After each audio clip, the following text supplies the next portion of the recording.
Coordinator Akash Anand ने विपक्ष पर साधा निशाना। अलीगढ़ आगरा रोड स्थित कैलाश फॉर्म में बहुजन समाज पार्टी की नेशनल कोऑर्डिनेटर आकाश आनंद ने अलीगढ़ लोकसभा प्रत्याशी हितेंद्र कुमार उर्फ बंटी उपाध्याय के समर्थन में जनसभा को संबोधित करते हुए भाजपा सहित विपक्षियों पर निशाना साधते हुए कहा कि विपक्ष में बीएसपी पर सीधा बात करने की क्षमता नहीं है। विपक्ष के लोग बहरूपिया और फिरका परस्त बनकर आपके बीच आएंगे, आपके हक की बात करके आपके नेता में कमी निकलेंगे, लेकिन आपको ऐसे बहरूपियों से सतर्क रहते हुए याद रखना है। जो बहन जी के खिलाफ है वह मान्यवर के खिलाफ है, जो बाबा साहब के खिलाफ है वह बहुजन समाज के खिलाफ है, और जो बहुजन समाज के खिलाफ है वह संविधान के खिलाफ है। बसपा के नेशनल कोऑर्डिनेटर आकाश आनंद ने बहुजन समाज पार्टी कार्यकर्ताओं और अपने चांदी से चुनाव लड़ती है, जबकि भाजपा, कांग्रेस, सपा सहित सभी पार्टी कॉर्पोरेट जगत और धरना सेतु द्वारा दिए गए चंदे से चुनाव लड़ते हैं। पिछले दिनों इलेक्ट्रोल बॉन्ड का खुलासा हुआ है, जिसमें कांग्रेस, बीजेपी, समाजवादी जैसी पार्टियों के नाम सामने आए हैं। इन पार्टियों ने करोड़ों रुपया कॉर्पोरेट जगत और धरना सेतु से चंदे के रूप में लिया है। भाजपा पिछले 10 साल से केंद्र में सत्ता में आसीन है, या फिर आप लोगों के पास लोकसभा चुनाव में वोट मांगने आएंगे। आप लोग इसे एक बार यह सवाल करना कि 10 साल में इन लोगों ने शिक्षा के लिए क्या काम किया है। अगर इस सरकार ने कोई काम किया है तो वह नौकरियों की परीक्षा प्रश्न पत्र लीक कराने का कार्य किया है। सरकारी सर्वे बताता है कि 8वीं कक्षा के आधे से अधिक बच्चे न अंग्रेजी बोल पाते हैं और न पढ़ पाते हैं। एक तरफ प्रधानमंत्री पूरी दुनिया में ढिंढोरा पीट रहे हैं कि हमारे यहाँ डिजिटल इंडिया है, जबकि डिजिटल इंडिया के नाम पर 65% से अधिक स्कूलों में कंप्यूटर उपलब्ध नहीं है। तो कंप्यूटर शिक्षा कहाँ से दी जाएगी, कहाँ से बढ़ेगा इंडिया और कहाँ इंडिया पढ़ेगा। भाजपा सरकार के कार्यकाल में 3 ग्रेजुएट युवकों में से 2 युवक बेरोजगार घूम रहे हैं। सरकार के पास 10 करोड़ नौकरियां के बैकलॉग खाली है, लेकिन युवाओं को रोजगार देकर सरकार बैकलॉग भरने का काम नहीं कर रही है। जबकि 2014 में भाजपा सरकार ने सत्ता में आने पर 2 करोड़ लोगों को सालाना रोजगार देने की बात की थी। वर्तमान समय में 90,000 से ज्यादा PhD scholar, engineer, graduate 4th class की नौकरी के लिए आवेदन कर रहे हैं। जब इतने योग्य लोग इन सर्विसों के लिए आवेदन करेंगे तो 10वीं और 12वीं वाले युवाओं को कहां नौकरी मिलेगी। सरकार 5 किलो राशन देकर गरीब लोगों को गुमराह करने के साथ उनका ध्यान भटका रही है। सरकार 5 साल में 80 करोड़ जनता को मुफ्त राशन देने का दावा कर रही है। इससे साफ जाहिर होता है कि भारत की आधी से ज्यादा जनता बेरोजगार होने के साथ गरीबी रेखा से नीचे है, और सरकार अपने पास से मुफ्त राशन नहीं बांट रही, विदेश से 2 लाख करोड़ रुपए का कर्जा लेकर मुफ्त राशन दे रही है। जब कोई सरकार बाहर से कर्जा लाकर इस प्रकार का कार्य करेगी तो उसका खजाना देश की मिडिल क्लास परिवारों को 40% टैक्स देकर भरना होता है। यह गुजराती लोग साल में आपको 12,000 रुपए का राशन देते हैं, जबकि बसपा गवर्नमेंट के समय लाखों लोगों को नौकरी मिली थी, तब 20,000 रुपए प्रति माह आप लोगों की इनकम थी। यह गुजराती लोग जनता को साल में 12,000 का अनाज देकर 2.5 लाख रुपए का चूना लगा रहे हैं। अगर 2007 में यह सत्ता में आए होते तो उन्हें पता लगता कि असली नेता सर्व समाज का कैसे भला करता है। इन्होंने सत्ता में आकर गुजरात मॉडल चिपकाने का काम किया है। भाजपा सरकार ने सत्ता में आने पर महंगाई रोकने का वादा किया था। जब यह सत्ता में आए तो 60 रुपए लीटर का पेट्रोल 100 रुपए के पार हो गया और 400 रुपए में मिलने वाला गैस सिलेंडर 1100 रुपए का हो गया। अब यह लोग बात करते हैं कि हमने राम मंदिर बनाया, बुलडोजर चलवाया, लेकिन यह जनता के मुद्दों की बात नहीं करते हैं। यह सरकार मार्केटिंग के साथ साथ बहुत बड़ी एक्टर भी है। चुनाव से पहले इस सरकार के अनुमान जगह जगह और मीडिया हाउसों पर पहुंचकर प्रचार प्रसार करते हैं कि प्रधानमंत्री ने जनता की फिक्र कर 4 रुपए गैस सिलेंडर सस्ता कर दिया। अब वक्त आ गया है इनका जवाब दिया जाए और यह कहा जाए कि 4 रुपए अपने पास रखो और आप वापस गुजरात जाओ। ये बता देना चाहता हूँ कि जब बहुजन समाज पार्टी के साथ ब्राह्मण समाज की ताकत मिली है, तब तक हमने विजय प्राप्त की है। चाहे राजकुमारी चौहान को यहाँ से MP बनाया हो, चाहे हमारे पंडित रामवीर उपाध्याय जी भाई साहब जो कैबिनेट मंत्री रहे उत्तर प्रदेश सरकार में, उनको जिताया हो, आदरणीय श्याम सुंदर भाई साहब जी को जिताया हो। मेरे कहने का तात्पर्य है, जब समाज के 2 बड़े हिस्से और एक जगह आकर के मतदान करते हैं तो निश्चित ही विजय का परिणाम हासिल होता है। मित्रों, आज बहुजन समाज पार्टी ने मेरे भाई हितेंद्र उपाध्याय बंटी जी को बहुजन समाज पार्टी से इस लोकसभा क्षेत्र से टिकट देकर के आपके बीच में उतारा है। बहुत से लोग कहते हैं कि अरे इसकी तो टाइफस हो जाएगी। मैं बता देना चाहता हूँ, ऐसा कहने वाले जो भारतीय जनता पार्टी के लोग हैं, आज उनके चेहरे पे 12 बच्चे नजर आ रहे हैं। 12 क्योंकि मैंने देखा है आज हम जिस क्षेत्र में जाते हैं उस क्षेत्र में बंटी भैया के साथ हजारों की तादाद में ब्राह्मण और बहुजन समाज के लोग चलते हैं। जो लोग कहते थे कि ब्राह्मण समाज पर भारतीय जनता पार्टी के साथ रहेगा, क्यों रहेगा भारतीय जनता पार्टी के साथ? भारतीय जनता पार्टी के सांसद, मेरा को तो एक बात समझ में नहीं आती है कि भारतीय जनता पार्टी एक पार्टी है या गंगा जी मैया हो गई है, जो भारतीय जनता पार्टी के बाहर रह करके अभी सोनू कन्नौजिया बरेली में उसको भारतीय जनता पार्टी ज्वाइन करा दी, जिसमें अपहरण के, बलात्कार के, मर्डर के कितने ही मुकदमे थे। अभी एटा से देवेंद्र सिंह यादव, उससे पहले चुनाव में भारतीय जनता पार्टी उनको गाली देकर नहीं थकती थी। आज भारतीय जनता पार्टी में आने के बाद उनको सर्टिफिकेट दे दिया गया कि जाओ, अब आपका कोई अपराध आपके ऊपर नहीं है। मित्रों, और जो लोग कहते हैं कि मैं झूठ नहीं बोलता, मैं ऐसे सांसद, अलीगढ़ सांसद सतीश गौतम जी के बारे में कहना चाहता हूं। जब मैं भारतीय जनता पार्टी में था, खैर नगर पालिका के टिकट के लिए मैंने आवेदन किया, लेकिन आदरणीय सांसद जी ने मेरी टिकट कटवा करके पुरुषोत्तम गर्ग जी उनको भारतीय जनता पार्टी का टिकट दिलाने का काम किया। और उनकी विश्वसनीयता पर तो इसलिए विश्वास नहीं होता कि जब उनको टिकट दिला के लेके आए, लेकिन लड़ा करके जिताने का काम किसी और को किया। मित्रों, उस भारतीय जनता पार्टी के प्रत्याशी की जमानत जब्त हो गई। मैं कहना चाहता हूं, आप कैसे सांसद हो? आप कुछ भी कर सकते हो, आपको पूरा अधिकार है, आप छोटे कार्यकर्ता का मान सम्मान को हनन कर सकते हो, लेकिन अगर आपके खिलाफ कोई आवाज उठाएगा तो उस आवाज को दबाने का काम आप करोगे। मित्रों, उस आवाज के खिलाफ हमको, अगर जुल्म के खिलाफ हम लोगों ने अपनी आवाज नहीं उठाई, और मैं बताना चाहता हूं, मैंने अपनी पत्नी को उस निर्दलीय चुनाव में निर्दलीय प्रत्याशी के रूप में लड़ाया और 60,000 वोट मेरी पत्नी के निर्दलीय प्रत्याशी के रूप में आए और भारतीय जनता पार्टी के केवल 1300 वोट आए, 1300 वोट। मैं कहना चाहता हूं, ऐसे सांसद को मुंह तोड़ जवाब देने के लिए बहुजन समाज पार्टी बहन मायावती जी ने आप सबके बीच में बंटी भैया को या सांसद के लिए उतारा है। मैं आपके चरणों में यही निवेदन करते हुए अपनी वाणी को प्रारंभ दूंगा कि आने वाली 26 तारीख को राष्ट्रीय नेता हमारी बड़ी बहन, उनसे हमको मिलवाया गया। उन्होंने हमसे एक ही प्रश्न किया था कि बंटी, डर कर बैठ तो नहीं जाओगे? तो हमने कहा बहन जी, आपका आशीर्वाद रहेगा तो दुनिया की कोई ताकत आपके छोटे भाई को झुका नहीं सकती, दबा नहीं सकती। तो बहन जी ने मुझे आशीर्वाद दिया, बोले तो जाओ इलेक्शन लड़ लो। उसके बाद जो भाई साहब, मैं बस एक मिनट आपको संज्ञान में दे रहा हूँ। उसके बाद जो चंडीगढ़ की फिराक पश्चिम ताकतों ने जो नए नए गुल खिलाए हैं, मैं बस केवल उसका 2 मिनट बखान करना चाहता हूँ।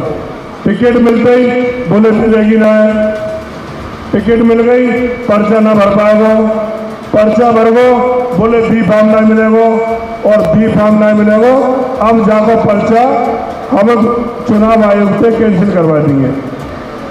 तो पहली लड़ाई मैंने बहन जी के आशीर्वाद से 8 तारीख को जीती। मेरा पर्चा भी भरा गया, मेरा पर्चा कबूल भी हुआ और मुझे 8 तारीख को चुनाव चिन्ह हाथी पर सवार होकर मैं चुनावी समर में उतर पड़ा। और जैसे ही मैं चुनाव चिन्ह लेकर निकला तो दूसरे विरोधी प्रत्याशी का, जो पिछले 10 साल से यहाँ पर सांसद है, उसका एक प्रतिनिधि मुझे मिल गया। मैंने उससे कहा कि भाई बता देना अपने प्रत्याशी को, अब के नवरात्रे में मैया हाथी पर सवार होकर आई है और शेर पर सवार होकर जाएगी, बता देना। अब तुम उसका भाई जो है चुनाव चिन्ह हाथी पर चुनाव लड़ रहा है, ले दिखा देना। उसके बाद आप सब लोगों के प्यार और आशीर्वाद से मुझे इतना आशीर्वाद मिला, मैंने जीवन में सोचा भी नहीं था कि मैं रात को 10 बजे तक मुझे लोग गांव-गांव, गली-गली घुमा रहे हैं और इतना प्यार और आशीर्वाद दे रहे हैं आप सब लोगों के बीच में। दिखाई दे रहा है। मैं केवल आप लोगों से बस इतनी ही और विनती करना चाहता हूं कि समय बहुत कम मिला है।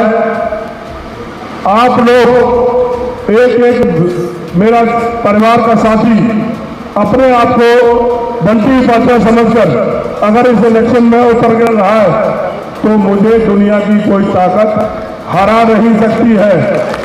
मैं उस ऊपर वाले का शुक्रिया अदा करते हुए, क्योंकि मैं महादेव का भक्त हूँ, उन्होंने ऐसी डुगडुगी बजाई है ऊपर बैठ के, और मोहना बंसी वाले ने चलाया सुदर्शन, और बाबा साहब ने देखा पूरा फूल बरसा के आशीर्वाद।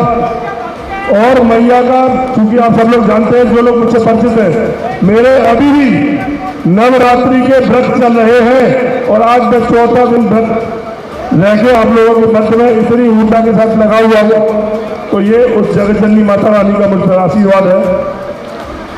मेरा पहला नारा था हिंदू मुस्लिम सिख ईसाई आपस में है भाई भाई, कोई मतभेद कोई मनभेद हम लोगों को जुदा नहीं कर सकता है। ये मौका परस्ती ताकतें आपको बीच बीच में आएंगी, वर्ग लाएंगी कि वो ये है वो ये है वो ये है, लेकिन अभी तक आपके छोटे भाई के दामन पर आपको 8 दिन हो गए इलेक्शन लड़ते लड़ते एक दाग की छींक भी वो मेरे कुर्ते पर नहीं लगा पाए हैं। ये आप लोगों के प्यार और आशीर्वाद के कारण है। मैं अपनी इसी विनम्र अनुरोध के साथ कि साथियों, मेरा माइक शायद कम देर से शुरू हुआ, तो मैं एक बारी और अपनी पूरी ताकत से जय भीम करता हूं, पर इस बारी वहां पीछे बैठे सभी से दरख्वास्त करूंगा कि आपको वहां से जय भीम यहां तक आना चाहिए। तो जय भीम। साथियों, सबसे पहले मैं यहां मौजूद हमारे सभी बड़े बुजुर्ग, हमारी सभी माताएं बहनें, हमारे सभी युवा साथी, आप जो आज इतनी देर से इतनी गर्मी में हमारा इंतजार कर रहे हैं, हमें सुनने आए हैं, तो आप सभी को मैं तहे दिल से धन्यवाद और शुक्रिया अदा करता हूं। साथियों, आज की ये जनसभा को एक अच्छे तरीके से, एक तौर तरीके से करने के लिए हमारे सभी यहाँ छोटे बड़े पदाधिकारी कार्यकर्तागण जो आज यहाँ मौजूद हैं, आप सभी का भी मैं तहे दिल से धन्यवाद करता हूँ। साथियों, सबसे पहले मैं अपने सभी संतों, गुरुओं, महापुरुषों को, जिसमें खासकर महात्मा ज्योतिबा फूले, छत्रपति शाहू जी महाराज, नारायण गुरु, पेरियार रामास्वामी जी, बाबा साहब डॉक्टर भीमराव अंबेडकर जी एवं मान्यवर साहब श्री कांशीराम जी को नमन करता हूँ। साथ ही साथ मैं यहाँ बहुजन समाज पार्टी की राष्ट्रीय अध्यक्ष व उत्तर प्रदेश की 4 बार मुख्यमंत्री व पूर्व सांसद आदरणीय बहन जी के नाम से लोकप्रिय आदरणीय बहन कुमारी मायावती जी का भी तहे दिल से आभार प्रकट करता हूँ, जिन्होंने अपनी पूरी जिंदगी वामसेफ, DS4, BSP के जन्मदाता एवं संस्थापक मान्यवर साहब श्री कांशीराम जी के बताए हुए रास्ते पर चलकर परम पूज्य बाबा साहब डॉक्टर भीमराव अंबेडकर जी के मानवतावादी व आत्मसम्मान एवं स्वाभिमान के मूवमेंट के कारवा को अपने जीवन त्याग, तपस्या व कड़े संघर्ष से जारी रखा और राजनीतिक ऊर्जा देने का काम किया है, तथा उत्तर प्रदेश जैसे विशाल व महत्वपूर्ण राज्य में 4 बार अपनी पार्टी BSP के नेतृत्व में सरकार बनाकर खासकर बहुजन समाज के लिए एक ऐसी मिसाल बन गई है, जिससे प्रेरणा लेकर करोड़ों लोग यहाँ सामाजिक परिवर्तन व आर्थिक तरक्की के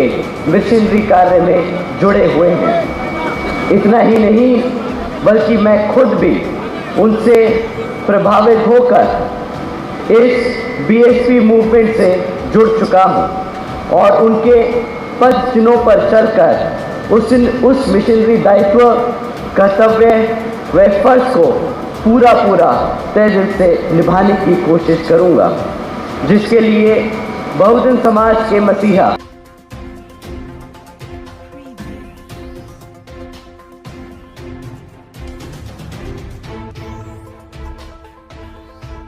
चल रहे हैं। और आप जैसे कि आज यहाँ बीएसपी की जनसभा में इतनी बड़ी संख्या में उमड़े बाहर निकल के आए हैं, हमें सुनने आए हैं, ऐसे ही और भी विपक्षी पार्टियां आप लोगों को अपनी अपनी मीटिंगों में बुलाने का काम करेंगी।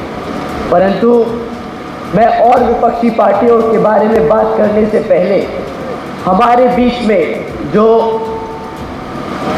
बहरूपीय दुश्मन हमारे बीच में रहकर हमारे पार्टी को कमज़ोर करने का काम कर रहे हैं, मैं आपको उनसे सावधान और उनको पहचानने के लिए आपके लिए उनके बारे में दो शब्द रखना चाहूँगा।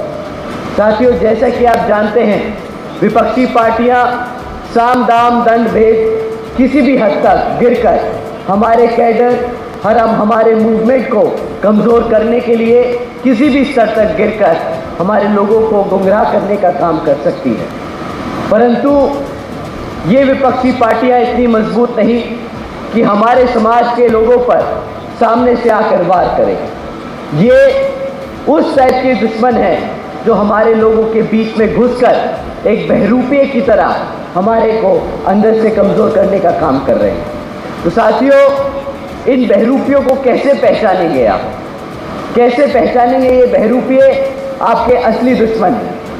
क्योंकि साथियों, ये आपके बीच में रहकर आपके हकों की बात करेंगे, ये भी नीला पटका पहनेंगे, ये भी जय भीम के नारे लगाएंगे। परंतु साथियों, ये वहाँ पकड़े जाएंगे जब ये आपके हकों की बात कर आपके नेता की कमियां निकालना शुरू करते हैं। आपका असली नेता कौन? साथियों बताइए, आपके असली नेता कौन है? भाई साहब थोड़ा तेज बोलिए, दुश्मन के कानों में डर बैठना चाहिए, दिल में डर बैठना चाहिए नाम सुनकर। बताइए आपकी नेता कौन है? आदरणीय बहन कुमारी मायावती जी। साथियों, जब आपके नेता की बात आएगी तो ये बोलेंगे कि भैया वो नेताजी की उम्र हो गई है, अब हम बनेंगे नेता। ये बहरूपीय पहले तो अपने आप को नेता बताएंगे, उसके बाद आपको भटकाने की कोशिश करेंगे, फिर बोलेंगे कि देखिए बहुजन समाज पार्टी तो खतरे में है, हमें अपना vote Congress, BJP, Samajwadi party जैसे लोगों के पार्टियों में डालने की ज़रूरत है। तो साथियों, जहां पर ये बहरूपिया आपके नेता की कमी निकालने की कोशिश करें, वहीं पे आपको समझ जाना है कि ये दुश्मन आपके बीच में बैठा है। साथियों, जैसा कि आप जानते हैं, ये दुश्मन, ये बहरूपिया किसी भी चीज़ का रूप, किसी भी कार्यकर्ता का रूप ले सकता है। ये आपके बीच में एक कार्यकर्ता बनकर आ सकता है, ये आपके बीच में एक पदाधिकारी बन के आ सकता है, ये आपका प्रत्याशी भी बनकर आ सकता है। परंतु आप लोगों को ध्यान रखना होगा साथियों, आपका रिश्ता इस मूवमेंट के साथ साथ बहन जी से है, तो आपका वोट सीधा हाथी पर जाना चाहिए और कहीं नहीं। साथियों, जो भी विरोधी, जो भी दुश्मन, जो भी बहरूपिया आपको अगर भटका कर इधर उधर करने की कोशिश करे, आपको सिर्फ 4 लाइनें दोहरानी है। मैं आपके साथ साथ वो 4 लाइनें दोहराना चाहूँगा। मैं पहले बोलूँगा, फिर आप बोलेंगे।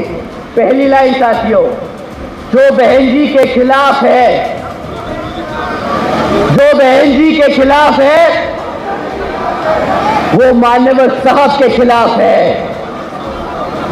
जो बाबा साहब के खिलाफ है, वो बहुजन समाज के खिलाफ है, और जो बहुजन समाज के खिलाफ है, वो इस संविधान के खिलाफ है। साथियों, ये बहरूपिये पिछले कुछ सालों से हमारे बीच में रहकर हमारे लोगों को गुमराह करने का काम कर रहे हैं। इन्होंने एक नई तकलीफ निकाली है। ये हमारे लोगों को बोलते हैं कि भाई हाथी किताबों के बोझ में दब रहा है, कि हाथी पिछले कुछ सालों से अपने ही किताबों के बोझ में दब रहा है। परंतु मैं आज आप लोगों के बीच में ये बात ये अफवाह खत्म करना चाहता हूँ। साथियों, हमारे जितने भी सच्चे कार्यकर्ताओं से मेरे को मिलने का सौभाग्य मिला है, उन्होंने मुझसे सिर्फ एक ही बात बोली है कि भैया ये किताब बोझ नहीं, ये किताब मेरी पार्टी, मेरे मूवमेंट, मेरे मान्यवर साहब की जिंदगी का संघर्ष, ये मेरे लिए कर्तव्य है कि मैं अपने तन मन धन से इस मूवमेंट को चलाने के लिए अपना जिंदगी, अपना पैसा लगाने को तैयार हूँ। वो इस किताब को बोझ नहीं, कर्तव्य मानता है। साथियों, ये लोग वो हैं, ये लोग बहरूपिये वो हैं जो दूसरी पार्टियों से मिलकर, उनसे पैसा लेकर हमारे समाज को गुमराह करने का काम कर रहे हैं। साथियों, हमारी पार्टी तो हमारे कार्यकर्ता के धन से चलती है। वो 10-10, 20-20, 100-100 रुपया चंदा इकट्ठा कर यहाँ पे आज ही नहीं बल्कि सालों साल से बीएसपी को पूरे देश में इलेक्शन लड़ाती आई है, और आज भी अपने चंदे से, अपने कार्यकर्ताओं के चंदे से ही इलेक्शन लड़ रही है। परंतु ये विरोधी पार्टियां, दुश्मन की पार्टियां जो हैं, ये अपने कार्यकर्ता से नहीं,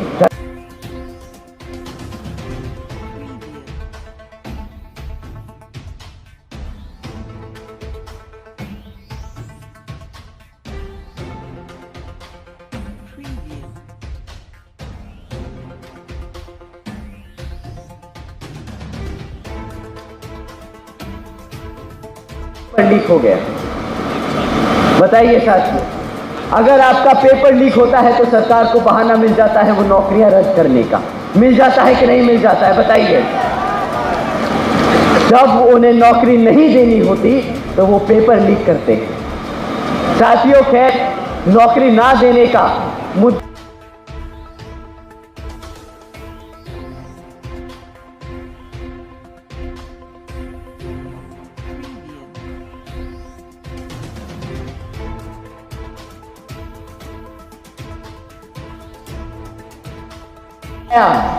इन्होंने आपसे ये भी वादा किया था कि महंगाई रोकने का काम करेंगे। जब ये सत्ता में आए थे तो पेट्रोल का क्या दाम हुआ करता था? बताइए साथियों। 40, 50, 60 रुपया, 60 रुपया तेल हुआ करता था। आज क्या तेल है? आज 100 रुपया पार कर चुका है कि नहीं? अब इनसे पूछिए कि भाई तुम राम मंदिर की बात करते हो, राम मंदिर में भी तेल चढ़ाना पड़ता होगा, क्यों भाई? अब वो क्या तेल हम अपनी किडनी से निकाल कर देंगे क्या? अब वो 100 रुपए का तेल नहीं महंगा दिखाई दे रहा है इन्हें? ये वो बात करते हैं कि हमने गैस सिलेंडर की सब्सिडी दी है। आज हमने 80 करोड़ लोगों को गैस सिलेंडर देने का काम किया है। परंतु इनसे पूछिए कि भाई 2014 में गैस सिलेंडर का क्या रेट था? 400 रुपया। आज आपको वो गैस सिलेंडर कितने का मिलता है? 1100 रुपए पार कर चुका है ना गैस सिलेंडर। भाई साहब, ये आपसे गैस सिलेंडर और पेट्रोल की बात नहीं करेंगे, ये बात करेंगे हमने राम मंदिर बनाया, हमने बुलडोजर की सरकार चलाई है। पर हमारी जनता के जो मुद्दे हैं वो ये बात नहीं करेंगे।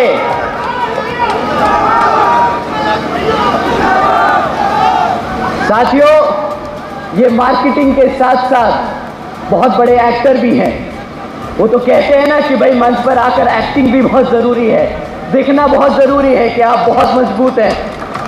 तो इनकी एक्टिंग के बारे में मैं बताता हूँ। ये भैया 1100 रुपये का सिलेंडर हो गया है।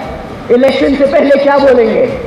एक दिन पहले अपनी पूरी पलटन को लगा देंगे, हर मीडिया आउटलेट पे खड़े हो जाएंगे इनके लोग और बोलेंगे प्रधानमंत्री जी ने अपनी जनता की फिक्र करते हुए ये 1100 रुपये का सिलेंडर को 4 रुपया सस्ता कर दिया है। कभार लगता है कि हमारा समाज इतना भी गरीब नहीं है।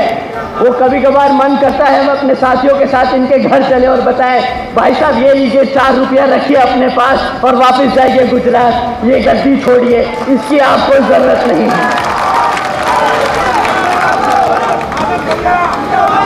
साथियों, इसी तरह यहाँ राज्य की सरकार भाजपा चला रही है और ये यहाँ पे जो हमारे मुख्यमंत्री जी हैं वो भी बहुत ज़्यादा एक्टिव रहते हैं ये बताने में कि उनके यहाँ पर प्रदेश में कितना अच्छा लॉ एंड ऑर्डर है, परंतु बेचारे चुपके से एक ऑर्डर पास करते हैं शाम को 8 बजे। शाम को 8 बजे एक ऑर्डर पास करते हैं कि भाई कल से लड़कियां यहाँ पर कोई भी प्राइवेट ट्यूशन नहीं लेगी शाम को 8 बजे के बाद, क्योंकि वो गारंटी नहीं ले सकते उनकी सुरक्षा की। अब जब ऐसे ऑर्डर पास करेंगे तो कहाँ से हम माने कि भैया आपके प्रदेश में लॉ एंड ऑर्डर बहुत चुस्त और तंदुरुस्त चल रहा है। ये वो ऐसे मुख्यमंत्री जी हैं जो बहुत गर्व से बोलते हैं कि मेरी बुलडोजर की सरकार है, पर हकीकत तो ये है कि उस बुलडोजर से इन्होंने हमारे सभी साथियों के घर तोड़ने का काम किया है। यहाँ पे मेरे बैठे सभी गरीब साथी बता दीजिए, क्या उसी बुलडोजर से आपकी छत उखाड़ने का काम किया कि नहीं किया इन्होंने? साथियों, बुलडोजर तो बहन जी की सरकार में भी चला था, परंतु वो अपने गरीब लोगों का घर उजाड़ने के लिए नहीं, बल्कि गुंडों और माफियाओं के अवैध धंधे खत्म करने के लिए चलाए गए थे। साथियों, इन लोगों के पास ज़्यादा कुछ आप लोगों को बताने को नहीं होगा, और अगर मैं इनकी विफलताएं गिनवाता रहूं तो यहाँ पे समय कम पड़ जाएगा, परंतु ये एक चीज़ को बहुत लेके खुश होते हैं, आप लोगों को बहुत चाव से बताते हैं कि हमने पिछले 5 सालों में राम मंदिर बनाया है। पर अब इनसे मैं ये पूछना चाहता हूँ कि भैया आप खड़े थे क्या फावड़ा लेके वहाँ पे राम मंदिर बनाने के लिए? राम मंदिर सुप्रीम कोर्ट के ऑर्डर पे बना है, आपकी वजह से नहीं, सुप्रीम कोर्ट की वजह से बना है, और नहीं आपने उसमें कोई पैसा डाला, वो पैसा भी यहाँ की जनता ने दिया है वो राम मंदिर बनाने के लिए। तो आप भाई किस बात का क्रेडिट खाते हैं यहाँ पे मंच पर आकर कि राम मंदिर हमने बनाया, राम मंदिर हमने बनाया? क्रेडिट तो तब मिलेगा जब आप जनता के बीच में खड़े होकर बाबरी मस्जिद के लिए वकालत करेंगे और वहाँ पे बाबरी मस्जिद बनाने का भी काम करेंगे। साथियों, भाजपा सरकार से साल की 2 करोड़ नौकरियां नहीं दी गई, पर अग्निवीर की योजना जरूर उन्होंने चलाई थी। उन्होंने अपने युवा साथियों के साथ एक नया मजाक करा, उन्होंने बोला कि हम 4 साल की तुम्हें नौकरी देंगे, उसके बाद 25% लोगों को हम परमानेंट करेंगे, बाकी सब आप अपने हाल पे ढूंढ लीजिएगा। अब एक बात बताइए कि अगर किसी को आर्मी ट्रेनिंग देगी, उसके बाद वो बेचारे को बाहर निकाल कर समाज में छोड़ देगी, ना कमाने के लिए ना खाने के लिए, तो वो क्या करेगा? वो क्या करेगा? उसको लड़ाई झगड़ा तो आता है, उसे बंदूक चलाना तो आता है, परंतु उसे कमाना नहीं आता। ना आपने उसे कमाने का मौका दिया, ना आपने उसे कमाने का कोई अवसर दिया।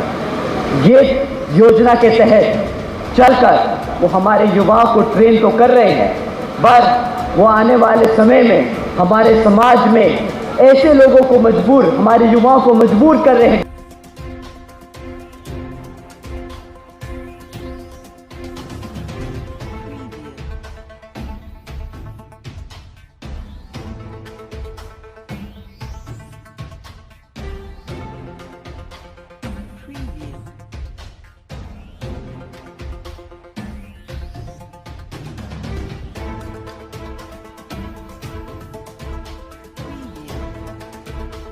दुनिया में ढिंडोरा पीटते हैं कि हमारे यहाँ डिजिटल इंडिया है, परंतु हकीकत तो ये है साथियों कि डिजिटल इंडिया के नाम पर 65% से ज़्यादा स्कूल, आज 65% से ज़्यादा स्कूलों में एक कंप्यूटर तक की फैसिलिटी नहीं है।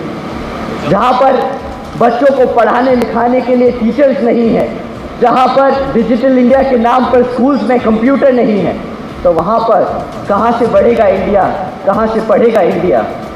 साथियों, रही बात दूसरा सबसे इम्पोर्टेंट मुद्दे की, वो है रोज़गार की। हमारे यहाँ पे कितने युवा साथी हैं जो आज पिछले कई सालों से बेरोजगार घूम रहे हैं? एक बार हाथ उठाकर बताइए साथियों। आधा पंडाल अपना हाथ उठाए खड़ा है। साथियों, ये यहाँ का नहीं, पूरे देश का हाल है। बीजेपी की सरकार चलते हुए आज 3 में से 1 ग्रेजुएट युवा बेरोजगार घूम रहा है।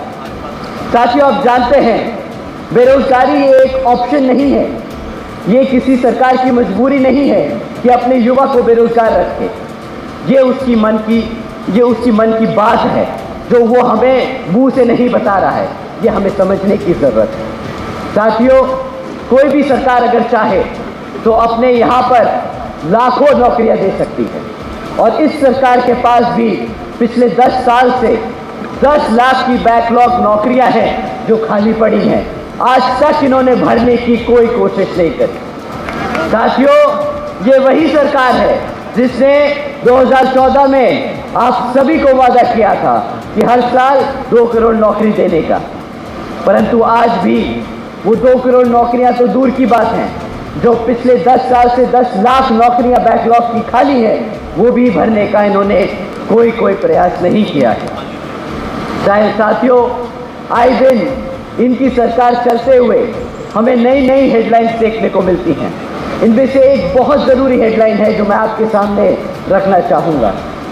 साथियों, एक न्यूज़पेपर में हेडलाइन थी जिसमें लिखा कि 90,000 से ज़्यादा PhD स्कॉलर्स, इंजीनियर्स और ग्रेजुएट्स ने क्लास 4 की नौकरी के लिए, सरकारी नौकरी के लिए अप्लाई किया।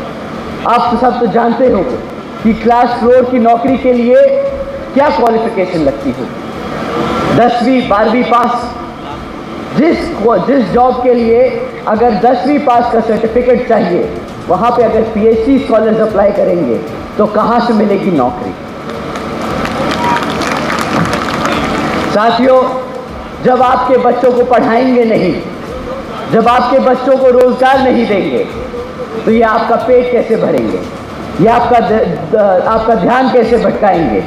इन्होंने एक नई स्कीम निकाली है, इन्होंने निकाली फ्री राशन की स्कीम। अब आप बताइए साथियों, क्या 2014 में इस भारत की जनता ने इन्हें सत्ता में इसलिए डाला था कि ये 10 साल बाद हमारे सभी लोगों को, हमारे सभी समाज के लोगों को मुफ्त में राशन के लाके खड़ा कर दें? क्या हमारा समाज इतना काबिल नहीं कि वो अपने आप मेहनत करके 2 वक्त की रोटी कमाकर अपने माँ बाप को एक इज्जतदार जिंदगी देने का काम कर सकता है? बताइए साथी। परंतु ये लोगों ने हमें उस लायक तक नहीं समझा। इन्होंने हमारा ध्यान भटकाने के लिए बोला कि हम मुफ्त में राशन देंगे, और बड़े सीना चौड़ के बोलते हैं कि हमने, भारतीय जनता पार्टी ने पिछले 5 सालों में 80 करोड़ से ज़्यादा जनता को मुफ्त में राशन देने का काम किया। परंतु इनसे कोई पूछे कि अगर तुम्हें 80 करोड़ जनता को मुफ्त में राशन देने की ज़रूरत पड़ी है, तो मतलब भारत की आधी से ज़्यादा जनता गरीबी रेखा से नीचे खड़ी है। साथियों, भारत की आधी से ज़्यादा जनता आज बेरोजगार है, गरीबी रेखा से नीचे है, और इसकी भी कीमत हमारा गरीब भाई दे रहा है। इसकी भी कीमत ये सरकार अपनी जेब से निकाल कर नहीं, बल्कि विदेशी सरकारों से कर्जा लेकर यहाँ पे हमारे बुजुर्गों को, हमारे युवाओं को खाना देने का काम कर रही है। इस फ्री राशन स्कीम की कीमत साथियों 2 लाख करोड़ रुपए है। अब 2 लाख करोड़ रुपए तो ये भारत सरकार ने कमाए नहीं हैं, ये बाहर से कर्जा लेकर हमारी जनता को फ्री में राशन देने का काम कर रही है। अब साथियों बताइए, जब ये कोई सरकार बाहर से कर्ज लेती है तो उसका हर्जाना कौन भरेगा? कौन भरेगा उसका हर्जाना, बताइए साथियों। अरे आप कहाँ से भरोगे भाई, आपके पास तो अपने पेट में रोटी डालने के लिए पैसे नहीं बचे, आपको तो इन्होंने नौकरी नहीं दी, तो आप कहाँ से दोगे। आप जानते हैं कि शहरों में जो मिडिल क्लास की जो सोसाइटीज़ हैं, जो लोग मिडिल क्लास में हैं, जो जॉब में लगे हैं, उनको 40% टैक्स देना पड़ता है। ये उनके पैसों से हर्जाना भरा जाएगा साथियों। अब उसके बाद इसकी कीमत आपको क्या चुकानी पड़ेगी, आपको क्या चुकानी पड़ेगी। आपको क्या मिलता है भाई, कितने का राशन मिलता होगा महीने का? 500, 1000 रुपये का राशन मिलता होगा। इससे ज़्यादा तो इससे ज़्यादा को तो राशन नहीं देते होंगे ना ये लोग। अब महीने का अगर 1000 रुपये का राशन आपको देंगे तो साल में कितना रुपया खर्चा इन्होंने आपके राशन पे? 12,000 रुपये। 12,000 रुपये क्लास 4 की नौकरी अगर आपको बहन जी के समय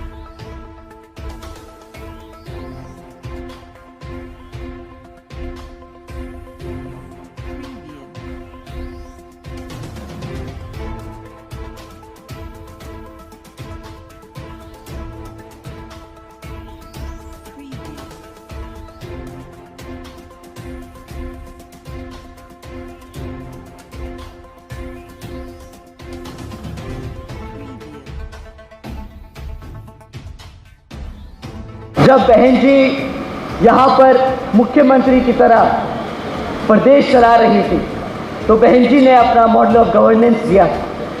बहन जी के मॉडल ऑफ गवर्नेंस के तहत चलकर बसपा की सरकार ने महामाया गरीब बालिका आशीर्वाद योजना चलाई थी, जिस योजना के तहत बहन जी ने 3,25,000 बच्चियों को 1-1 लाख रुपए देने का काम किया था। साथियों, इस योजना के तहत बहन जी ने गरीब घर की बच्ची को पैदा होते ही सबसे पहले लखपति बनाने का काम किया। साथ ही साथ बहन जी की सरकार में बहन जी ने सावित्रीबाई फूले आशीर्वाद योजना भी चलाई थी, जिसके तहत 7 लाख से ज़्यादा बच्चियों को बहन जी ने 12वीं तक की शिक्षा मुफ्त में देने का काम किया था। साथ ही साथ बहन जी ने यहाँ पर महामाया आवास योजना भी चलाई थी, जिसके तहत चलकर हमारे 3.5 लाख से ज़्यादा SC, ST, OBC व पिछड़े समाज के लोगों को अपना खुद का घर देने का बहन जी ने काम किया था। साथियों, साथ ही साथ बहन जी ने अपनी सरकार में 90,000 से ज़्यादा शिक्षकों को रोजगार देने का काम किया। 1 लाख से अधिक सफाई कर्मचारियों को नौकरी देने का काम किया। 2 लाख से अधिक पुलिस फोर्स में भर्ती करी और 6 लाख से अधिक अपर कास्ट समाज के सभी कमज़ोर लोगों को विभिन्न विभागों के सरकारी विभागों में नौकरी देने का काम किया था। साथियों, बहन जी ने जिस तरीके से अपने शासनकाल में इतने अनेकों काम किए हैं, उसी तरह अगर आप यहाँ पर अपने प्रत्याशी को पार्लियामेंट में भेजकर बहन जी को प्रधानमंत्री बनाने का काम करेंगे तो बहन जी यहाँ नहीं बल्कि पूरे देश में ऐसी योजनाएं चलाकर अपने सभी पिछड़े समाज, अपने सभी दबे कुचले पिछड़े समाज के साथियों को अपने पैरों पर खड़ा कर एक उज्जवल भविष्य देने की पूरी कोशिश करेंगी। तो साथियों, मैं आप लोगों का और ज़्यादा समय ना लेते हुए आप लोगों से यही अपील करता हूँ कि आने वाले लोकसभा चुनाव में यहाँ पर वोटिंग मशीन पे हाथी वाले निशान वाला बटन दबाकर अपने यहाँ प्रत्याशी को आप भारी वोटों से जिता।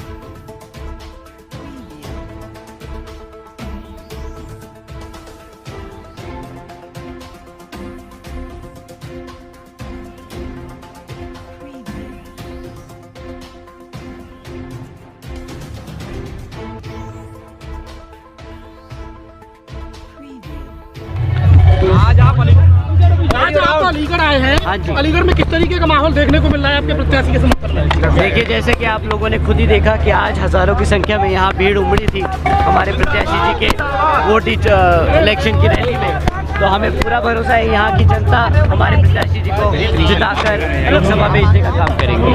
सर ये बताइए, राहुल गांधी ने तमिलनाडु में कहा है कि भाजपा में अडानी सरकार मोदी। आपकी टिकटों में इस बार उस तरह का वितरण दिख रहा है, सोशल इंजीनियरिंग का फॉर्मूला जो पुराना था क्या उसे लागू किया गया दोबारा से? ये तो आप सब खुद देख के बता रहे हैं कि क्या फॉर्मूला अपनाया गया है, तो इसमें मैं आपसे क्या ही बोलूंगा। देश में कितनी आप सब बीएसपी जीत रही है सर? देश में कितनी सीटें बीएसपी जीत रही है? बीएसपी हर एक सीट पे लड़ रही है और वो वहाँ की जनता बताएगी कि हम कितने लोगों से जीतेंगे।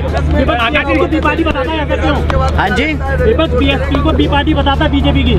अगर अब भी उन्हें लगता है कि बी पार्टी है विपक्षी को, तो वो खुद ही शायद बी पार्टी की कैटेगरी में खड़े हैं। राहुल गांधी ने कहा है अडानी सरकारी मोदी सरकार से हम लोकसभा चुनाव में गिरा देंगे, क्या कहेंगे? Thank you.